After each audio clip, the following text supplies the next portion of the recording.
jërëjëf Pape Ibrahima Ndiaye maa ngi lay gërëm di la sant ñaanal suñu auditeur suñu spectateur bëccëgu jàmm ak salaam di ñaanal semaine bi semaine bu mucc ayib di ñaan jàmm am fépp ci réew mi ci àdduna bi di am mbégte tey di dalal major Alioune Kandji mooy Alioune Kandji nag gendarme à la retraite la te nekk bi xamante ne ci analyse ci xamal lépp li xamante ne dañ koy def ci mbirum sécurité mbirum sûreté ak yooyu major affaire François Mancabou bi lëmbe na réew mi fépp ñu ngi wax parti ngi wax procureur daf na sorti nee na moom procureur dafa am benn vidéo bi xaman day durer maanaam 13 minutes ci biir 13 minutes yi ci la incident yi xamante ne am na ci vidéo bi dañ ko wone jox nañu vidéo bi organisation bi xamante ne droit de l'homme war a ko saytu waa Jamra nee nañu defar jury d'honneur ñu xool maanaam vidéo bi mën a situer responsabilité yi enquête commencé na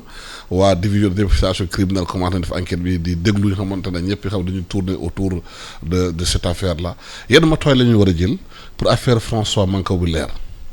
bon maa ngi lay nuyu Alassane Samba di dalal di kontaan ci ni nga ma dalalee bon di jaale mbokk ki gaañu donc mesures yi ñuy jël ci garde bi ay mesures la yoo xam ne dafa am des textes yu ko régir nit ki boo ko interpellé indi ko ci commissariat de police wala gendarmerie donc bu ñëwee dès le début sax fi nga ko interpellé sur des lieux des fois war nga ko sax fouiller li ñuy wax ay fouilles sûreté fouiller ko ndax mu bañ a am tout objet pour porter atteinte ci vie am moom wala la vie d'autrui léegi secondo bu dee na nga doon rechercher ay drogue wala ay armes yooyu war nga defaal sax fouille perquisition ci environnement bi mu nekk quoi doo koy indi mais boo ko indee donc ci commissariat wala brigade de gendarmerie nga xam ne da nga ko war a arrêter da nga koy écrouer c'est-à-dire il faut nga ubbi sa registre de garde à vue il faut nga jël numéro procédure verbal il faut l'entendre parce que là-bas da ngay justifier la détention quoi parce que da nga jëm ci ay affaire arrestation léegi nag boo ko téyee ba pare nag da entendre ko ba nga xam ne notifier nga ko ay droit am entendre ko mu émarger moo xam ne moom dañ ko arrêté entendre nañ ko ba pare dañ koy réentendre de investigation yi continuer léegi da nga koy yóbbu ci chambre de sûreté effectivement boo ko yóbbu ci chambre de sûreté da nga koy dindi ak aussi maintenant tout objet boo xam ne aussi mën na ko gaañ wala mën na ci suicider il peut attenter à sa vie ou à la vie d'autrui maintenant donc ces mesures là les policiers et les gendarmes dañ koy respecter c'est un principe pour le cas de monsieur Kabou ñoom sûreté SU la sûreté urbaine ñoom ils ont leur prison ici le chef est en haut donc am enquêteurs yi ils sont au niveau nord au niveau X maintenant les Sénégalais il y a l'esprit et la lettre des choses Sénégalais bon léegi la manipulation la désinformation ak des gens qui ne sont pas initiés du fait que dañuy dugg ci explication yi trop xam nga les médias se sont développés quoi donc la rumeur publique devient même une information et l'information même devient une thèse boo xam ne presque dañuy considérer que dëgg la nit ñi duñ xam donc nit ñi mënuñu ñi nga xam ne ñooy sachants yi mënuñu taxaw chaque fois di étayer ay thèse jusqu'à plus l'infini le procureur de la République il a dit tout simplement que la vidéo qu'on lui a présentée est de 13 minutes c'est ce qu'on appelle avant pendant et après mooy vidéo bi ñoom bu lu ñu ko mën a mooy avant pendant et après loolu mooy lan mooy nit ki bu commencé agiter simplement autre léegi mu jékki-jékki def benn exécution boo xam ne ça le blesse léegi et la conséquence fi mu tëddee les policiers en tant que des professionnels bu ñuy jël vidéo yi parce que ñoom dañuy jël ne ce qu'il avait fait avant pour arriver à ça ce qu'il a fait présentement et quelle a été la conséquence parce que c'est vidéo bi dafa war a expliquer la relation de cause à effet entre blessure Kabou ak décès bi ak cause yi donc moo tax les policiers quand ils donnent une vidéo de 13 minutes ça ne veut pas dire que dafa rey boppam da doon gaañ boppam pendant 13 minutes c'est-à-dire bu ma duggee commencé agiter commencé def ay crise d'hystérie commencé rebelle di def ay mouvement def nangam jékki-jékki par exemple je donne un exemple je dis pas qu'il l'a fait jékki-jékki koñe sama bopp fenn donc dans ce cas policiers yi bu ñu koy jël dañuy wane ce qu'il a fait avant ce qu'il a fait présentement pour se blesser et quelles a été les conséquences de sa blessure loolu mooy tax policiers yi indi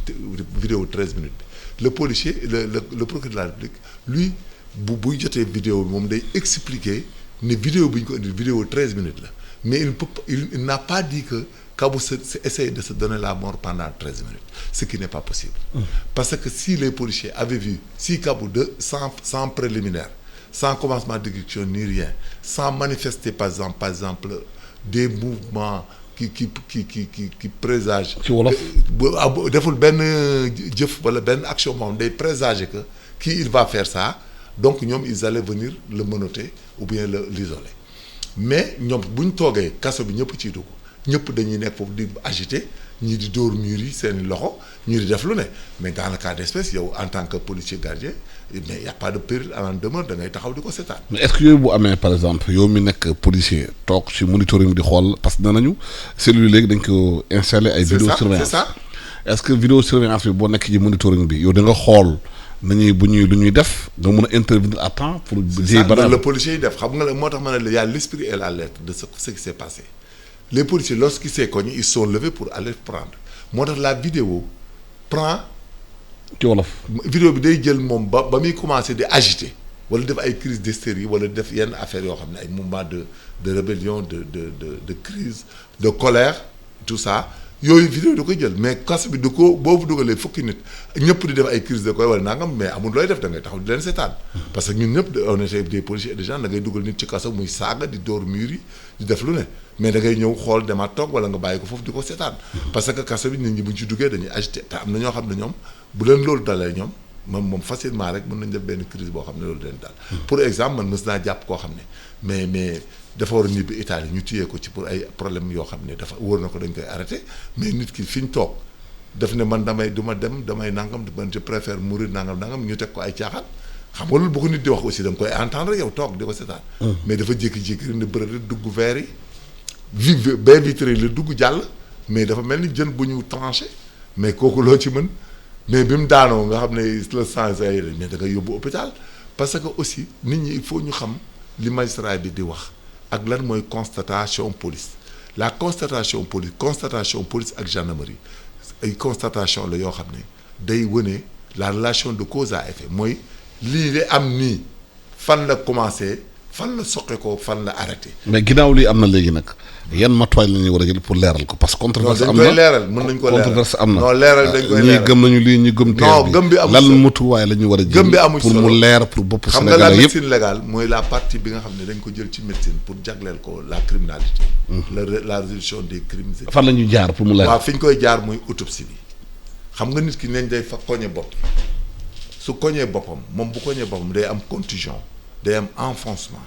day am atteinte de l'appareil neurovégétatif quoi du cerveau comme on dit et quand on parle de cerveau on parle de bulbe rachidien on parle de moelle épinière on parle de nerf sciatique cela veut dire un enfoncement du cerveau ci wolof mu ne enfoncement sa yuur boo ko dóoree fenn bu enfoncé woo rek day am rupture te xam nga ne roue mooy du moins sa cerveau mooy faire fonctionner même la respiration de l'individu mooy tax nit ki aussi mën a conscient xam fi mu nekk et tout xam nga ne bulbe rachidien ñëpp jàng nañ ci science que la lésion du bulbe rachidien bu ko dara laalee ça day def mort tout de suite et puis ñëpp xam nañ ne quand ces organes là sont atteints ñëpp xam nañ ne la moelle épinière et autres avec le nerf sciatique il y a une paralysie du bassin du rachis et puis des pieds les membres lâchent tout lâche ba nga naan sax da nga naan sax ndigg li dafa damm wala tànk dafa damm fekk dammul parce que organe kii fonctionnel motrice bi moo arrêté mooy li koy tax nit si di téye ak di dëgër moo tax mu bàyyi moo tax bu nit dee ci circonstances yu mel noonu c'est la médecine légale mooy médecin légiste le médecin légiste bu ñëwee def autopsie bi par des crevés ubbi ubbi crâne bi dana gis enfoncement yi ñoom danañ gis contusion yi danañ gis les hémorragies yi et puis la cause dañ koy wane mais Sénégal léegi li fi am ba nga xam ne ñoom l'épine dorsale de la société muy ay police gendarmerie ak magistrature moom lañ bëgg léegi di ko décrédibiliser à tout moment ba jàngal ko sax la jeunesse jàngal ko nit ñi cela veut dire que ça peut pas aller parce que même si ñi nga xam ne seen wax ñu ngi koy wax si l'épine dorsale d'un état de droit qui est la police la gendarmerie et la magistrature suñ demee ba nga xam ne ñoom amatuñ benn crédibilité mënatuñ sax expliquer que lii moo xew lee moo xew chacun fait le pédant ku nekk di jéem a expliquer te jànguñu ko nit ñi mënuñ jàng ay 20 ans d'études ñëw nga leen di expliquer mënoo leen expliquer man je suis technicien en identification criminelle dama ko jàng fi ñu ko war a jàngee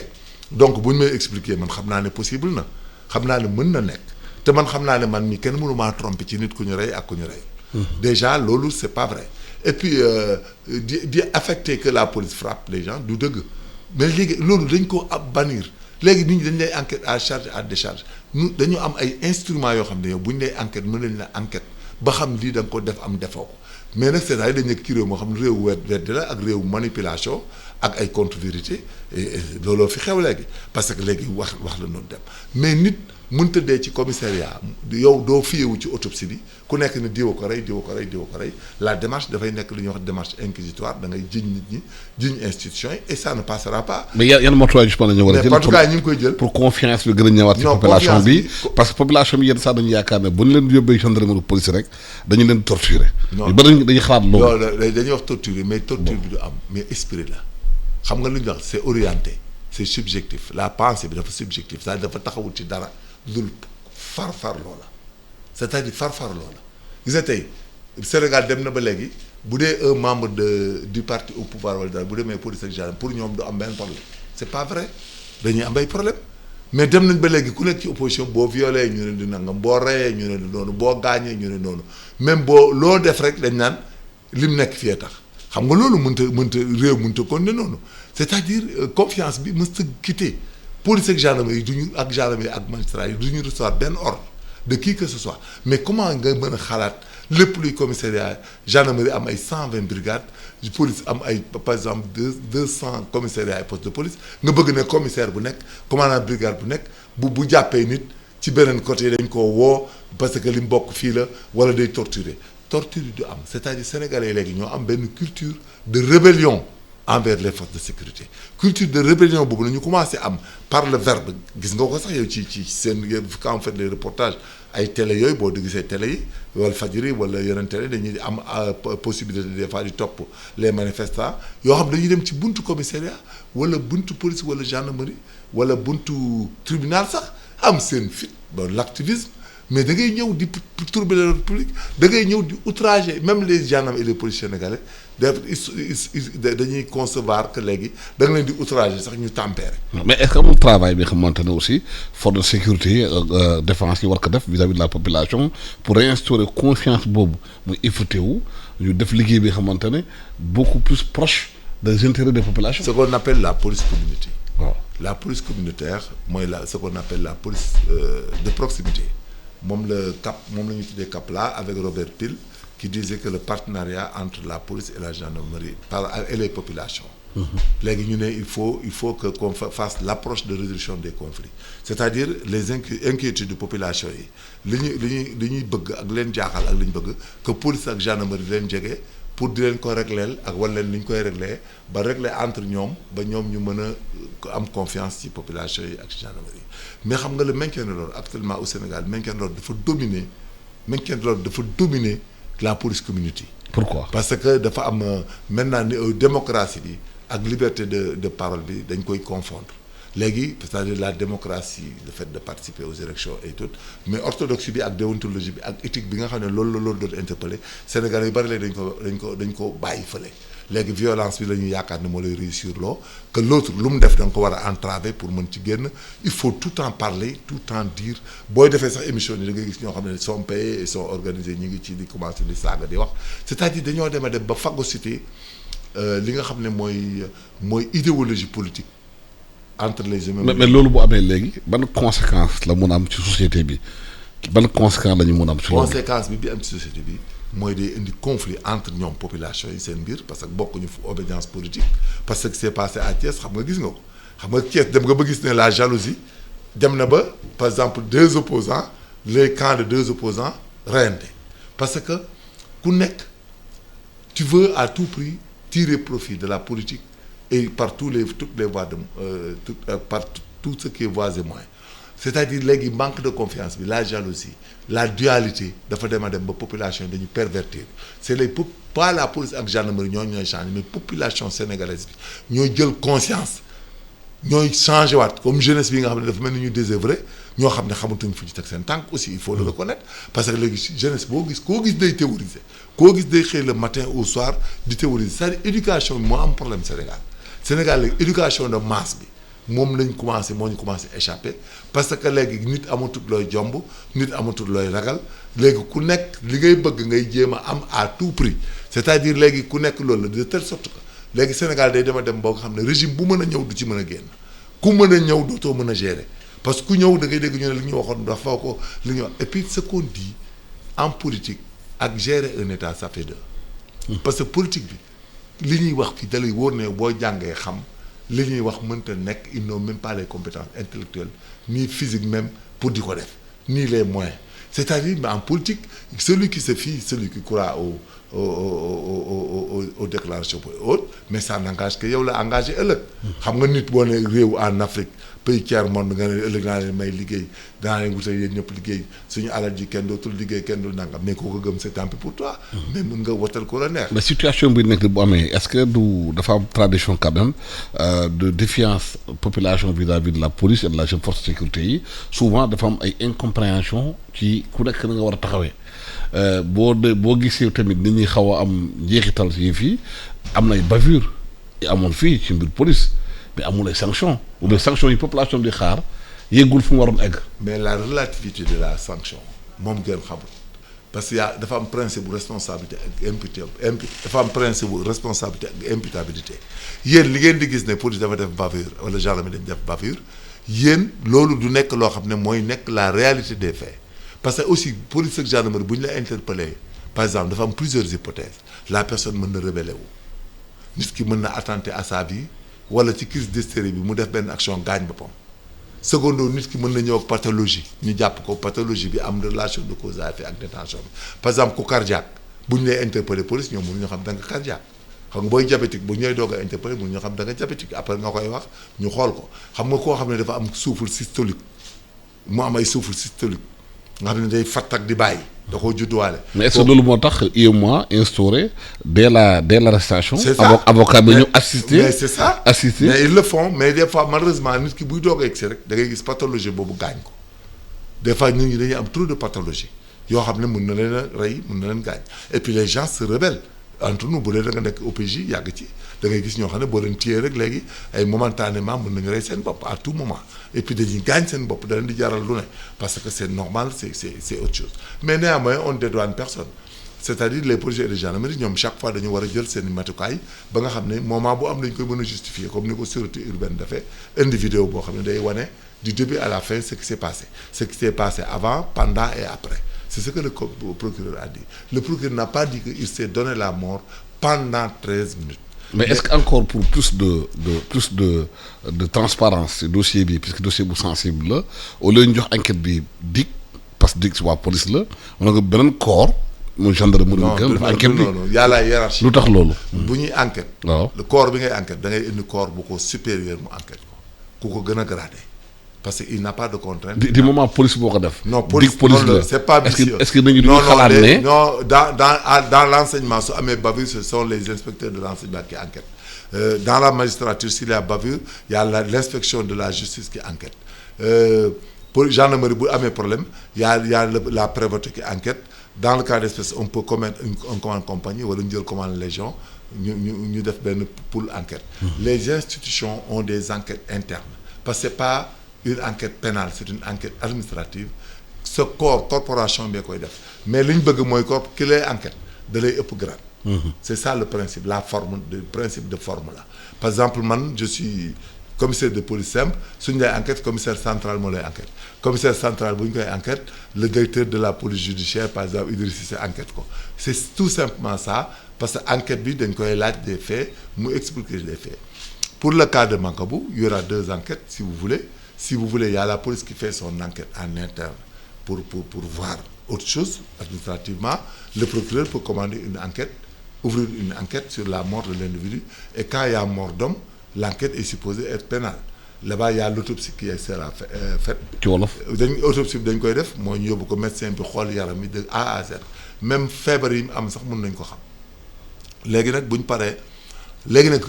autopsie boobu ñuy def résultat bi ciy génn mooy war ne kii moo rey boppam wala kii dañ ko gaañ wala dañ ko dóor ci place bi mu gaañoo parce que contusion bi le médecin légiste day mën a xam nagam effet de contusion bi am ci crâne bi dana mën a xam ne c'est un objet contendant extérieur buñ ko dóor parce que day am trace wala da ko coincé ci mur dana ko xam parce que da koy ubbi autopsie man j'en participé beaucoup parce que man étude boobu laa def je suis technicien en identification criminelle formateur donc j'étais formateur à l'étranger dans le système des Nations Unies en Haïti comme en Côte d'Ivoire. li may wax lu ma maîtriser la parce que je suis spécialisé en médecine légale pour en ce qui concerne la police judiciaire quoi donc mënta am benn problème boo xam ne mën na fi am te duñ ko mën a xam luñ def waa ji man ko bu mënta nekk. te ñoom ils ont le droit d'assister s'ils veulent à l'autopsie par la famille. seen avocat oui. seen avocat am nañ droit assister am nañ droit aussi def contre-expertise. moo tax bu chaque fois da ngay woo nit da nga leen di woo au calme et à la sérénité yow soo amee sa mbokk am na ñoo xam ne tey boo leen defoon lu dul yoon ñu faj ko. par exemple man mun naa ne man ku ma def lu dul yoon te du dëgg du yoon nga def affaire mago yi wala dil sama kaw mais ma fajal ko sama bopp mais man la ko jaral dama koy def parce que c'est ça am na yoo xam ne nit ku nekk da nga am. loo xam ne say vertu la ak sa dignité la mais en matière de droit il faut jamais manquer de confiance au système yi nga xam ne ay système la yoo xam ne ñooy yore réew mi ñooy épine dorsale fonctionnement dëkk bi mënuñu taxaw nag à x0 temps fan yi ñu nekk ak jamono ji ñu nekk mais police du baax gendarmerie du baax magistrature du baax celui qui l'accepte c'est tant pis pour nous. loolu mënut a nekk. maanaam bu ñu defee expertise ba pare médecin légaliste bi famille bi mun a laaj. corps bi def contre expertise dem wutal boppam. médecin voilà bu boobaa loolu ça les engage ñoom bu mën nañ demander seen corps dem def contre expertise ñoom bu médecin bu genre bu police bu magistrat pour procureur pare ba conclure ne la mort de monsieur Kabou est due à par exemple un accident émanant du fait qu'il a cogné sa tête sur le mur ayant provoqué une contusion de ceci cela contusion de nangam na avec une hémorragie nangam bind ba pare ne ko cause de la mort quoi mooy genre de mort bi mu jox ko ak da ci bindaale lépp bu leen ko joxee ñoom ñu jël seen corps ñoom ils peuvent dire que ñun nous allons faire une contre-expertise nous allons des laboratoire X la ñu jël wala dañu yóbbu suñ corps Europe ñu expertiser ko wala dañ koy yóbbu tel endroit ñu expertiser ko ñun ils peuvent faire une contre-autopsie léegi wala ñoom ñu ëndaale bu leen neexee ñu indi seen beneen médecin légiste bu leen neexee mën nañ ko demander parce que yoon mel na loolu non c'est un contentieux là-bas c'est un contentieux bu ñu ne sama nit dañ ko rey nga leen ban autopsie bi damay indiwaat beneen médecin légiste bu la neexee nga jël ko Europe mu ñëw. dañu ngi réclamer aussi commission d'enquête indépendante. c'est ça. am nañ droit bi ñoom bu ñu ko demandé la commission d'enquête indépendante nous sommes dans un droit assemblée nationale mën na ko ubbi sax parce que c'est normal mais le procureur lui il fait l'enquête officielle et il fait la conclusion parce que le procureur moom tant qu'il n'est pas convaincu par autre chose moom du mën a def benn sanction du jàll parce que l'affaire là c'est un problème de mort naturelle ou d'homicide deux hypothèses soit il s'est autolisé mooy xaru rey sa bopp ce qu'on appelle suicide quoi c'est s'autolisé bu dee dafa rey boppam nul ne peut poursuivre quelqu'un qui se donne la mort pour homicide léegi nag bu dee moom sa mort est du fait externe boo xam ne mécaniquement dañ ko def ci biir commissariat bi là-bas nul ne peut prévaloir de sa propre turpitude le commissaire comme les autres ne pourront pas justifier parce que seen loxo la nekkoon donc loolu le procureur est en train de faire ce qu'il a vu il da koy confirmer vidéo bi mu gis procureur da koy confirmer ak autopsie bi gis na vidéo bu leer bu xam ne avant agitation bi parce que xam nga vidéo ak caméra de surveillance yi dafa am importance dafa am ce que vous appelez les vidéos quoi c'est des caméras de surveillance moom lay def noonu mais vidéo bi la ñu yóbbu donc foofu da ngay xool nit ñi tout moment police yi loolu la ñuy def mais mën na am ay endroit yoo xam ne ci kër borom kër yi xam nga du ñu xool lépp caméra de surveillance ci kër yi xam nga des fois da ngay bàyyi mu nekk ay vidéo de surveillance soo amee problème ci guddi gi nga ñëw revisualiser guddi gi li fa xew nga gis ko donc c'est comme ça que ça se passe dans les commissariats et partout maintenant la police a pris des mesures yoo xam ne lii lañ doon mais est-ce que genre yi bu amee ci commissariat bi est-ce que la loi donne à la hiérarchie de prendre des mesures conservatoires. si mën na nekk maanaam ñi xamante ne ñoo nekkoon ci commissariat bi suspendre leen le temps enquête bi jeex. ça dépend mais quand même là-bas. damay laajte. waaw là-bas le directeur de la police comme le directeur de la police judiciaire et tout ça day apprécier doon ne rek waa ji dee na rek nga arrêté liggéey bi arrêté gars yi changé rek non da ngay am ay appréciation dès le début. soo xoolee appréciation dérivée ba nga xam ne tu doutes que say hommes dañuy def bavure là-bas tu prends la mesure conservatoire comme ñun gendarmerie police dañ koy def ñun gendarmerie dañ koy def léeg-léeg mu am benn gendarme bu garde nit guddi mu évadé te bi muy évadé dammul reyul xeexut ak ñoom et tout ça ñu xam ne négligence la wala dara on ne sait jamais pour gendarme mën na daw wala dara parce que vu de l'importance dañuy jël gendarme yóbbu ko mbaaw def mettre ko aux arrêts après commencer enquête bi mais bu ñu xoolee ne waa ji dañoo gas ci suuf génne ko mais gendarme bu du fotam mais dañ koy libérer loolu c'est des mesures administratives et disciplinaires on les appelle ay mesures conservatoires day faral di am. Mais dans le cas d'espèce ñoom dañoo produire des preuves yoo xam ne ñoom jusqu'à présent c'est convaincant pour la hiérarchie ndax gis nañ vidéo bi avant pendant et après léegi le commissaire a pris la précaution de montrer peut-être éventuellement les préliminaires yi nga xam ne moom la waa ji li mu jot a def avant muy gaañ boppam fi mu gaañee boppam ak fi mu tëddee après mooy indi problème 13 minutes boobu ngay gis te boo demoon tey gis ko sax partie bi mu agité avant muy gaañ boppam mooy ëpp partie bi nga xam ne da cee dóor boppam boo demee ay 1 minute la ciy doon. mais fu ñu nekk te tant enquête bi jeexul mënuñ ci wax dara. non c'est pas normal xamuñu dara lu xew. xamuñu dëgg moo gaañ boppam. léegi enquête bi dañ ko gaañ. xamuñu ko procureur bi li mu wax. ba yi fi jeex tàkk ñu woon na ko communication bi. gis nga communication trop de communication tue la communication. xam nga même affaire arme bi gis naa ñu ciy polémiquer te mon ami arme bi amul benn différence que mu am kayit ak mu ñàkk kayit xam nga quand bu dee da nga def association de malfaiteurs vol en temps de nuit en réunion avec arme l'arme là que tu aies une autorisation nga ñàkk autorisation ça devient une circonstance aggravante kayit gi amu ci importance parce que bu dee dafa dem ci association de malfaiteurs wala atteinte à la sûreté de l'État si les faits sont établis arme boo mën a yor ak noo ko amee bu légalee bu illégalee l'arme là day ñëw une circonstance aggravante lay doon un gendarme même bu yoree fetal ñu dem këram rey jabaram mais je vous dis circonstance aggravante lay doon ci moom arme bi avec arme détente arme bi lay utiliser un gendarme bu bokkee ci benn braquage parce que ça peut arriver un policier yor arme ànd ak ay gang am na dans les pays ñu nekkoon gars yi dem ci gang bi luyee seen fetal yi mais l'arme devient une circonstance aggravante du vol qualifié loolu dafa am. affaire arme bi il faut Sénégalais yi xam ne affaire arme am kayit gi ak ñàkk kayit gi en légitime défense moo amee benn arme boo xam ne da nga ko am illicitement nga garder ko port d'arme irrégulier nga xam ne amoo kayit mais quand tu l'utilises en légitime défense la légitime défense est retenue maintenant on te poursuit pour détention d'armes sans autorisation. Voilà. Donc cela veut dire que Sénégalais yi li ñuy interpréter maîtriser wuñ ko il faut ñu toog dal ba manipulation bu bari bi arrêter parce que on ne peut pas être dans un état où ñu phagocyter